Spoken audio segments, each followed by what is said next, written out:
Thank you, Mr. President. I actually just call myself a humble tech support here because this is actually,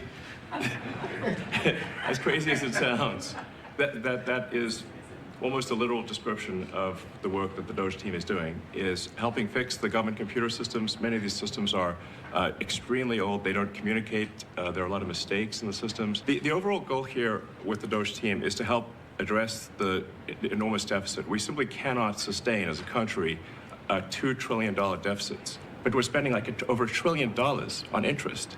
If this continues, the country will become de facto bankrupt.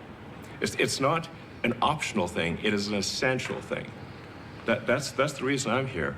And taking a lot of flack, and getting a lot of death threats, by the way. I mean, I'm like, stack them up, you know.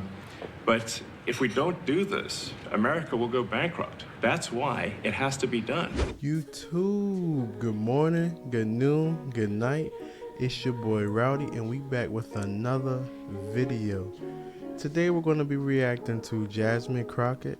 She went to the Breakfast Club to talk to Charlamagne and them, and kind of just explain her perspective of what's going on with Doge, Elon Musk, and basically just the political climate. And you know, I like to look at what people say and try to find value and just, you know, either validate for my opinion, and that's what we should do. We shouldn't judge people based off of how they feel. We should just be able to argue now, and especially if they provide good points for what they're saying, and just be able to have good dialogue. When people that go on these kind of sites, they don't really, or not sites, but these platforms like the Breakfast Club, they're not going to get real pushback unless what they're thinking is super duper outlandish, like the rapper Dink the Moss.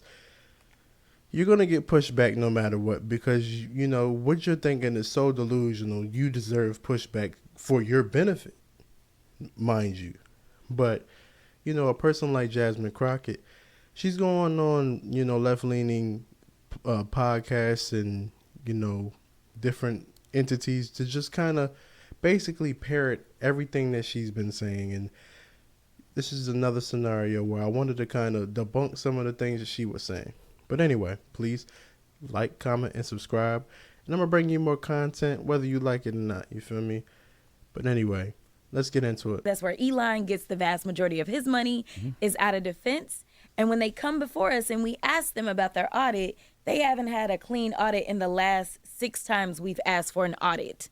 So the fact that they're going to start with people that are getting $6 a day to eat, or they want to go after the little old lady that's just trying to get her little health care, and they believe that that's where the savings is, that's not where the savings is, nor is it going after career civil servants and saying, oh, let me take your coins, let me take your job.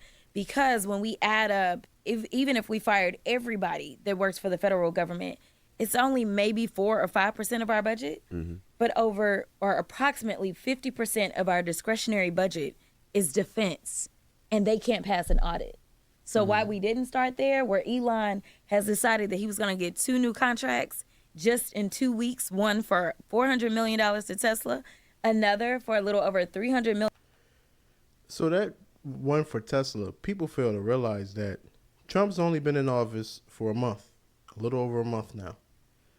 So any contracts that the government had set up prior to Trump becoming president, who was in charge of those? Those were under the Green New Deal, when they wanted to turn everything electric. All the cars, I don't know if people remember, but Biden's idea was everything electric. No more gas, no more gasoline, everything electric. What does Elon Musk sell? Electric cars. Who was one of the few people who decided to accept Biden's offer? Elon Musk. Oh my gosh. Hence why he was about to get a $400 million contract, or billion, however many, for different trucks, because these were for the people who are in Congress, so they can have different cars to travel. They were going to get electric Cybertrucks, I believe it was. That's what that was for. It was not for anything else. It was for Elon. It wasn't any type of, I mean, if you could say if it was fraudulent or anything foolish, it had nothing to do with Trump. So you guys can kind of point the finger at whoever you want to point it at, but the writing's on the wall. Rachel Maddow had to walk it back when she said that. Well, now, as the top campaign donor to U.S. President Donald Trump, Elon Musk has apparently somehow convinced the United States government, specifically the United States Department of State, that the taxpayers of the United States of America should spend $400 million buying, quote, armored Tesla production units. A few moments later. The State Department would have issued that contract under Biden's administration. So I'm sure Rachel Maddow is going to correct that on a subsequent broadcast. I can't wait to see it. A few moments later. Last night, we reported on this fiscal year 2025 procurement prospectus from the U.S. State Department. It is dated December 2024 during the Biden administration. This is after the November election, but before Trump was sworn in. So again, Rachel Maddow had to walk back a lot of what she had said because she was wrong about what was going on. And this is the delusion and the disingenuous nature of the Democrats. Because instead of proposing different policies that they can go up against Trump, they're sitting there just trying to poke holes in what he's doing. At the end of the day, if we're always trying to poke holes in what somebody else is doing, we're not trying to fix our problems. We're not trying to say, hey, he might have said this, but how about let's do this, and then we can come up with different ways. Every situation is not going to be perfect. Trump believes one thing, and we, as the Democrats they should have come up with something that actually could have parodied. Because again, Project 2025 listed everything that is happening right now. They had the Republican playbook. The Republicans couldn't have been more transparent, and they couldn't have telegraphed it better than this. So to have had the playbook and not come up with a different thing to go against exactly that, say, okay, this is what he wants to do. Let's say if we come up with a better, more efficient way to do that. This is what he wants to do with immigration. Let's see if we can come up with a better, efficient way, because we want the immigrants to be here. Let's see if we can get them a easier, more legal way of them becoming, they could have had things like that. But instead, this is the nonsense that we have to go through. And now they're putting up these black women and these people that are characters to kind of, spread this notion and this nonsense, because you would be foolish if you got up there online and you sat there and you talked about a black woman in today's climate. You bet not. What'd she say? Child, you bet not. You do not get up there and you say it's certain people you do not talk to now or talk about. Number one, the Jews. Number two, black women. Those are the two groups you do not get up online and you say anything negative about, because as soon as you do, you will be canceled. So what are they doing? They're posturing up because they're in my opinion, and I'm going to say this and prove it. I believe a lot of people on the left are anti-Semitic because they had the opportunity to have Josh Shapiro, who is a Jewish man out of Pennsylvania, who is a Democrat. They had the opportunity to bring him on to be Kamala's running mate. I believe had she brought on a man like that, she would have been in a way better position, as opposed to bringing on Tim Walz, who had all of these issues and wasn't all man himself. They brought on a white man to try to sit there and sell a narrative to white men because they wanted to get white men to vote for the left. They didn't try to hunker down on the people who they had. They wanted to get white men to vote. That's why they got Tim Walz. I don't know if anybody understands that, but that's the past. But just so we know, because he who does not know the past is bound to repeat it. So I will be repeating a lot of the things that I said because I'm going to let you guys know so you guys aren't ignorant. You follow me, you ain't going to be ignorant, I promise you. But anyway, she had an opportunity to bring on Josh Shapiro, and they did not. And again, I believe it's because of anti-Semitic and being anti-Semitic. So now here we are. They could have brought up a Jewish person, but they're not going to. So the next best thing is a black woman, Kamala, which didn't work, which imploded on them. Now they look crazy. Now the next best thing is Jasmine Crockett. Again, there are so many people. They tried with the AOC years ago, and AOC she just be yammering. She like a chihuahua. We don't want to hear what she has to say. All of them black men in there, they're effeminate. Nobody wants to hear from an effeminate black man what's going on with life, because typically, I mean, a heterosexual man don't want to hear that. I don't want to hear you talk. I don't want to hear what you got to say as opposed to what's going on with my life, because you obviously need to get your life together because you sound like Jasmine Crockett. I don't want to hear you talk to me. And I don't, 9 times out of 10, people who more homosexual minded don't think the same way that we do about what's going on. More often than not, they're a lot more selfish, because a lot of the things they feel like are affecting them is solely just affecting them. They don't think about big picture. It's either them and other people who are also in the alphabet crew.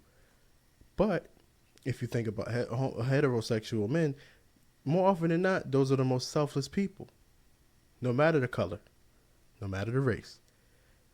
Men are more often not more selfless, because especially if we're going to be leading a household, we can't be selfish if we're leading a household. So we have to be able to understand empathy and stuff like that, which people fail to realize, that men are more empathetic, because we understand if you've gotten it, you've worked for it, especially as a man. So we know nothing's given to you. And nowadays, it's not the same way as it was when our grandfathers, great grandfathers, even back to slavery. It wasn't like that. Life is a lot different, and because of feminism, which is not bad, but because of feminism, a lot of people are allowed to say and do what they want to do. And people, by Exhibit A here, Jasmine Crockett, or I would say B because Kamala was A, but Exhibit B. So to be able to allow these kind of people and still be in, different people get on CNN, and a lot of the people that get on CNN did not have political background, especially the black women. They had sports journalism background, and now they're on CNN talking politics. Now, I don't understand thoroughly, because I'm not the smartest, but if you're going to get on CNN talking about politics, shouldn't you have a huge political background? But look, a lot of the black women on there do not. But anyway, I'm going to digress from that. Like I was saying, they're utilizing black women because you dare not say nothing about black women, because if you do, you will be canceled. Period. End of story. Over or approximately 50% of our discretionary budget is defense, and they can't pass an audit. So why we didn't start there, where Elon has decided that he was going to get 2 new contracts just in 2 weeks, one for $400 million to Tesla, another for a little over $300 million to SpaceX. I don't know why we didn't start there, but it seems like we could find a lot of waste, fraud, and abuse, because, again, they've not been able to pass an audit. There is a lot of waste, fraud, and abuse in the federal government, though. I'm not going to say that there's a lot. I'm going to say that it does exist. I'm going to say that it exists. I don't think that there's a lot. I think. So why are we so in debt then? We're in debt because we decide that we're going to reduce the income, right? So under Trump in his first administration, we went into debt $8 trillion. Now, he wanted to say it was because of COVID. It really wasn't, obviously. So if I'm understanding where she's coming from, it sounds like she's blaming the fact that there was tax cuts on the rich. And what we fail to realize is, even with those tax cuts, billionaires and millionaires still pay majority of the taxes in the United States. I don't make anywhere near that kind of money, so I'm not paying that much in taxes. Let's say they paid half the percentage points of taxes I paid. They would still pay millions or billions of dollars more than me in taxes. So why would, or people like me as a whole, billions of dollars more in taxes? One person, especially when these are billionaire companies in which we need and we utilize on a daily basis, those people pay more in taxes anyway. So we give them our money and we use their resources because that's how valuable they are to society. So not only that, we're trying to devalue people who we need. The Amazons, the people like that, the Walmarts. People go to Walmart. Millions of people at Walmart as we speak. Millions of people are using Amazon as we speak. So to pretend that they aren't that valuable to the point where they deserve these tax credits or tax whatever is asinine. But even to that point, I mean, I could be speaking out of sheer ignorance, cool. But let's just say common sense. They are billionaires. Obviously, with any type of percentage, they're paying way more than anybody in the United States, and the middle class is paying. So they're obviously paying the debt. That's why there was a $1 trillion deficit after Trump, or $8 trillion deficit after Trump. I don't know how genuine that is, and if she's being honest, but she's giving us a point, but she's not arguing down that point thoroughly. There was money that we sent out because people were in need during COVID to make sure that we didn't go into a recession. But at the end of the day, it was because he said, oh, wait a minute, that income, we're going to stop bringing that in from the top 1%ers. Well, those Trump tax cuts, they expire right about now. I do want to be clear that at the same time they're saying, but we got to raise the debt limit. Well, why do you have to raise the debt limit if we are saving all this money? You know why? Because they actually want to deepen the tax cuts for all those billionaires that were sitting on stage with him on January 20th. It's why we're going to run into debt again. The only time that we've had a budget that was clean and we didn't have to worry about debt, you know who was in office? Bill Clinton. Bill Clinton. And think about where the billionaires, where they are right now. Think about where they were during Bill Clinton. We didn't have the billionaires that we had during Bill Clinton, that point in time, that we have now. So these billionaires have gotten to this point where they are now with the ability to pay so much more in taxes than the American people. I believe that there's more than just what they're telling us, because now that we have multiple people that can pay more in taxes and they get a certain percentage, the question, it begs the question, if we're looking at, you know, how time has progressed, why are we in this deficit and what is being spent? If we have billionaires in this country who can pay, who are paying that much in debt, paying that much in taxes, why do we have this deficit? You know what the tax rate was? It was what Kamala Harris was proposing. That is not the tax rate that they are looking to do on the 1%ers. School me on this too, right? Bill Clinton did the National Partnership for Reinventing Government. He essentially, Elon's saying he's essentially doing the same thing Bill Clinton did, as far as, like, you know, making the government smaller, more efficient. You know, what do you say to that? What's the difference between what Clinton did? Oh, before he finishes his question and she answers, I do want to get to this real quick. So if we are, what Kamala was proposing was basically upping, this is what she said, basically raising the percentage of taxes that the 1% would have to pay, and all of the billionaires of that you know, percentage, they would have to pay more in taxes, right? But these are people in which we as regular American people typically utilize these people every day, the McDonald's and stuff like that. So right now we're having an issue with money and stuff like that and things being expensive. Would things be cheaper if the prices, the money that they had to pay yearly would go up? So hypothetically speaking, I'm not a business owner by any means, but I've seen things and I understand it's literally at an elementary degree. But think about it, hypothetically speaking. If the money that they were part of the taxes that they had to pay went up, along with especially like the Walmarts, they have to worry about theft, stealing, and stuff like that. They're losing tens of millions of dollars because of theft, right? A lot of grocery stores are. So now, because of theft, the tax is going up. The prices of goods and things like that are just going to go up, period. So let's say that happened.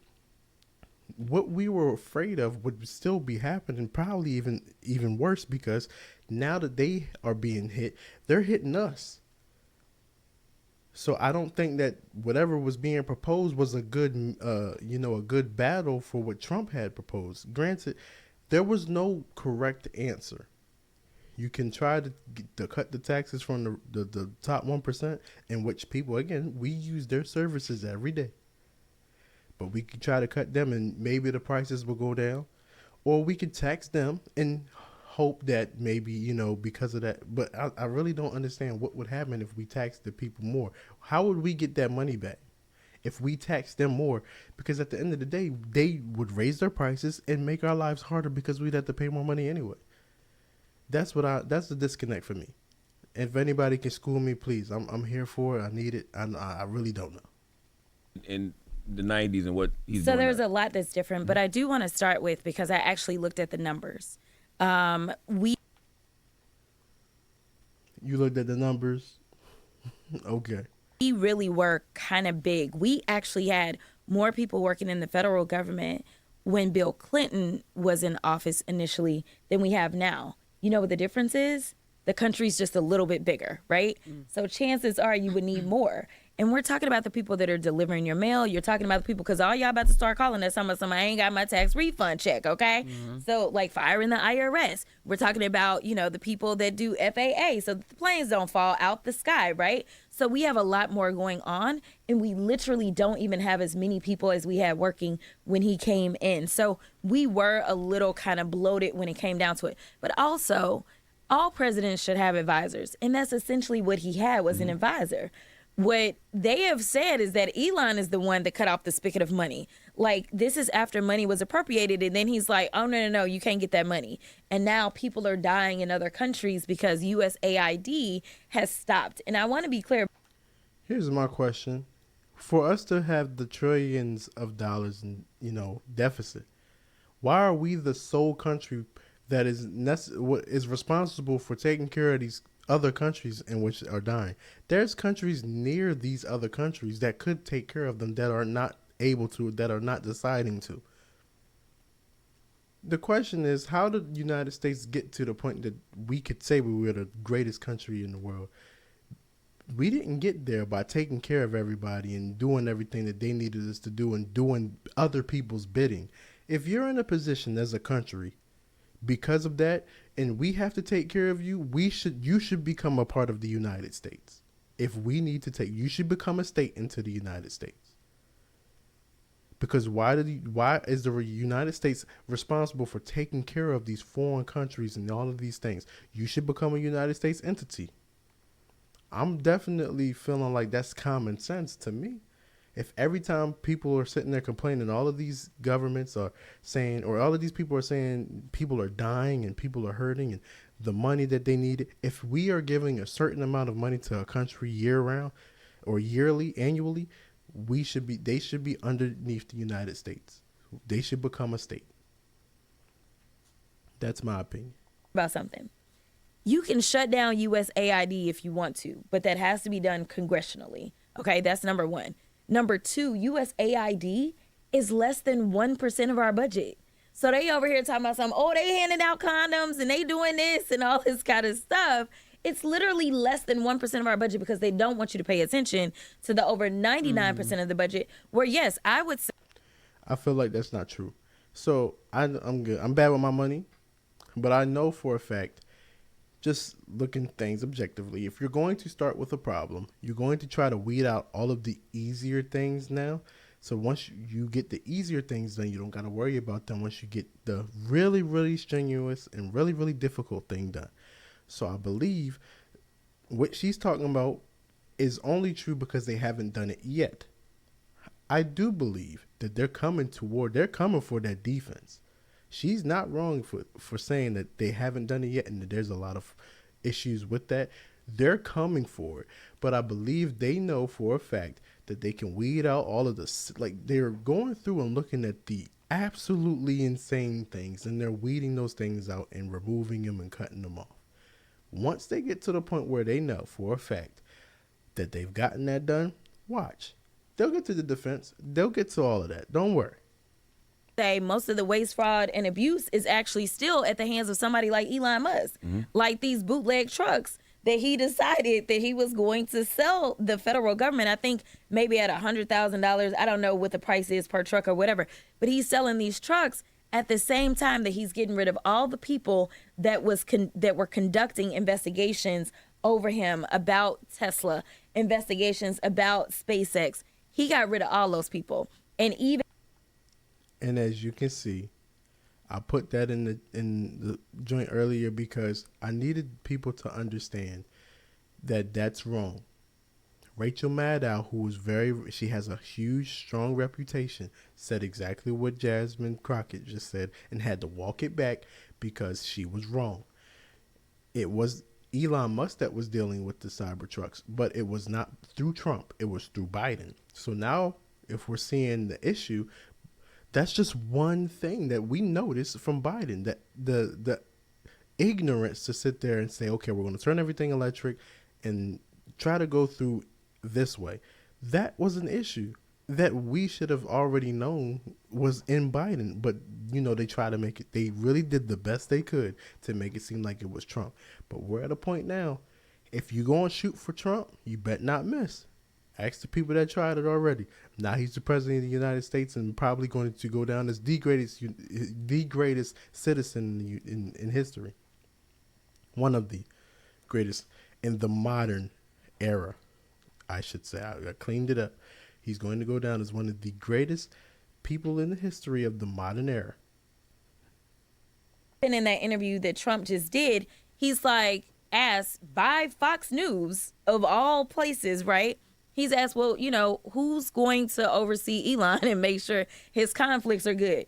He's like, oh, Elon is. Elon gonna go oversee Like, I'm like, Elon. wait a minute now. Like, I mean, because I got a whole body of people that's over me. Like, I don't just get to decide what is like right and wrong. And honestly, I'm not allowed to take any money. Like,